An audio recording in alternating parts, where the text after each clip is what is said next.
কীরকম একটা পরিস্থিতি হলো না ভিউয়ার্স। দেখুন এই ভ্যানটি হঠাৎ করে এই মাত্র ব্রেক হয়ে গেছে, ভেঙে গেছে, যার কারণে প্রচুর মাছ নষ্ট হয়ে গেছে। দেখুন দেখতেই পাচ্ছেন আপনারা, মাছ ব্যাপারের অনেক ক্ষতি হবে, যেটা আমার মনে হচ্ছে। যেটা আমি আসলে এই প্রথম কাছিকাটা আসছি। সালামু আলাইকুম। মাছ কার ভাই আপনার? ভাই আসলে মানে দেখে তো খুব কষ্টই লাগতেছে আসলে। কষ্ট লাগলে কিছু করার নেই ভাই, গাড়ির সাপ ভাই।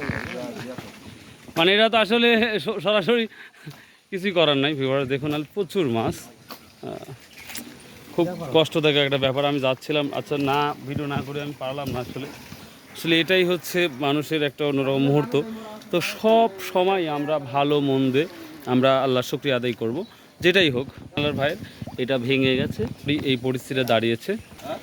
তো মাছটা হচ্ছে পাঙ্গাস একটা গাড়ি আছে, আর তো গাড়ির হিউজ পরিমাণ লোডের কারণেই হয়তো এই দুর্ঘটনা ঘটেছে। তো আল্লাহ দিলে কোনো মানুষের কোনো ক্ষতি হয় নাই, এটাই আলহামদুলিল্লাহ।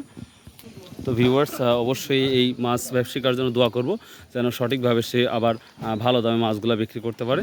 আল্লাহ হাফেজ, আসসালামু আলাইকুম।